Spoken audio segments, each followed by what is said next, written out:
God. Now, on saying this, I don't think you have to be a genius to figure out which of the two questions is more important to be asking Google. I mean, one could potentially explain the reality of our existence, while the other would potentially leave us scarred for the remainder of our existence. And look, I know there's a lot of skepticism surrounding this issue, and quite frankly, I don't blame you. I mean, the meaning of God has been thrown around so often we forgot what it means. From some Zeus-like man in the sky with a big beard, to Thor, to a half-animal, half-human creature, to Kanye West shamelessly producing a track titled I Am God on his album Yeezus, to Eminem then self-proclaiming himself as the rap god, a new brand of clothing titled I Am God, and who could forget Justin Bieber and his Believers. You affectionately refer to your fans as beaners. No believers. And now I understand that most of this may be exaggerated, and many of these examples are mere semantics and plays on words that are probably being taken out of context, as let's face it, nobody actually believes in Bieber, and I highly doubt that Kanye West considers himself a god. When someone comes up and says something like, I am a god, everybody says, who does he think he is? I just told you who I thought I was, a god. And now Kanye West smashes his head into a street sign really, really hard. Oh!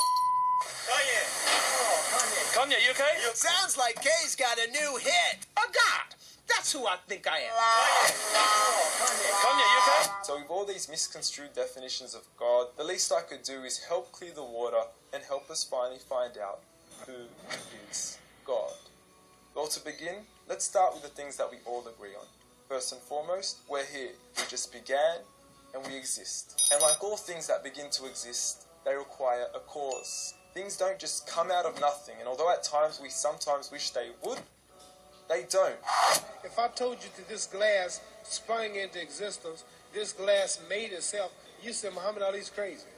So in saying that, knowing the cause of us is crucial to understanding who God is. Although we are able to explain that we did have a beginning, as many leading cosmologists have affirmed, we are still left unanswered as to what was the cause of our beginning.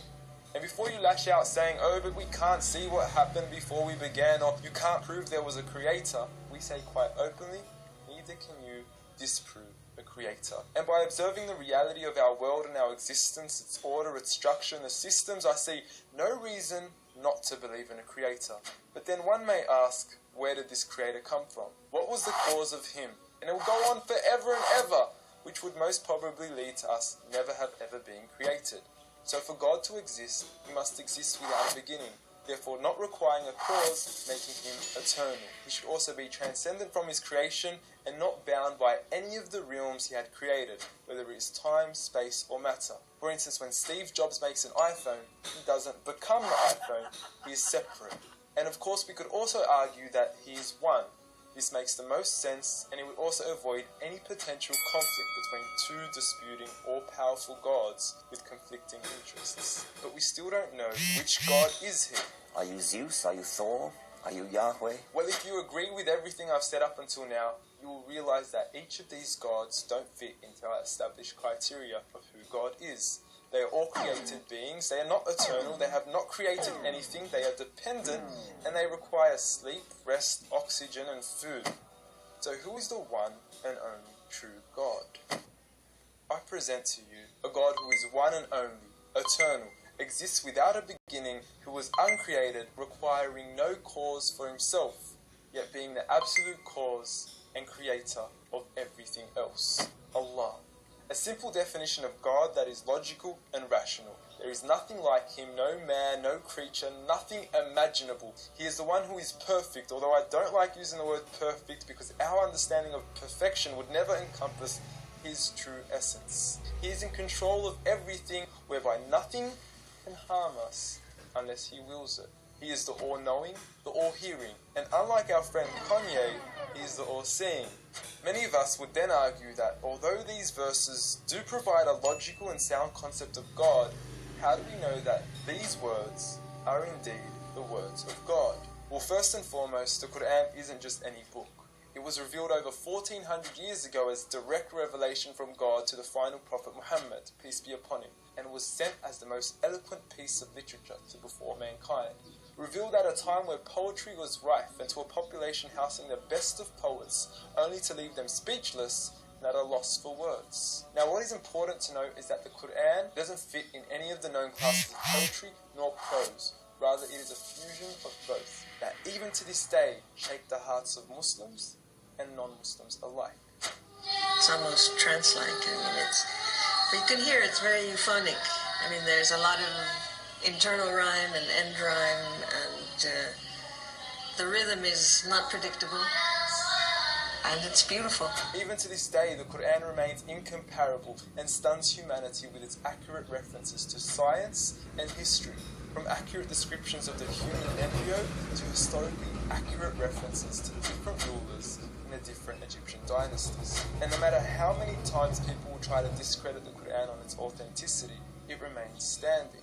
Will you please, at the very next science lesson, get some salt water, get some fresh water, and mix them and see what happens?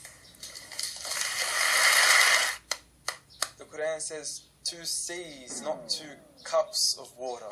And to those that doubt it is from God, the challenge is simple. Bring forth something that can compare. And now, although this challenge has been attempted multiple times throughout the past, history has witnessed that no man has been able to rival the Quran. But does this challenge still apply today? Well, we could surely put it to the test, and who better to choose than the self-proclaimed rap god? Call yourself the rap god? Eminem, dubbed the best of his time, being incomparable with anyone in his league. The last thing the world needs is another me. Now, if we compare the works of Allah with the works of Eminem, we're left with this. Lickety gibbity hippity hip hop, rappity rap, pack and a mac in the back of the act, pack, rap, yak, yakety yak yak. At the exact same time, I attempt his lyrical acrobat stunts.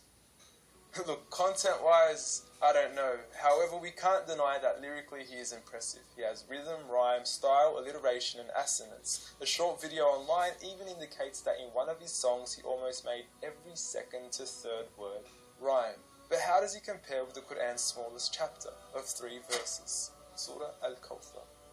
Now, in just 10 words, Allah is able to use over 30 linguistic and rhetorical devices, including emphasis, multiple meaning, grammatical shift, word order and arrangement, ellipsis, conceptual relatedness, intensification, choice of words, repetition, intimacy, exaggeration, and prophecy, along with many, many more. What's also important to note is that the linguistic devices in the Quran aren't just thrown about randomly. For instance, Allah would use palindromes strategically to describe the terms glorify your Lord and the orbiting of planets, as though both processes are occurring continuously, non-stop, one after the other.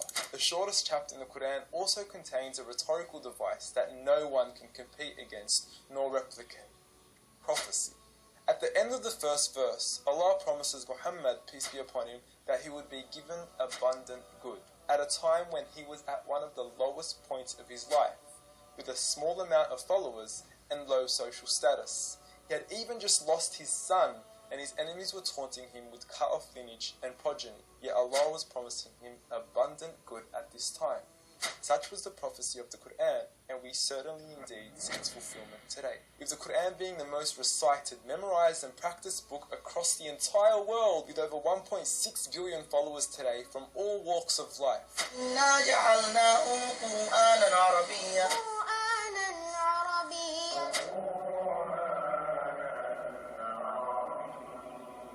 Now, I know many of you are probably thinking, okay, cool story, bro, but what's the purpose of the Quran? Well, the importance is that it gives meaning to life, from our overall purpose of existence to why we're here and what happens once we die. God teaches us that each and every single one of us is being tested.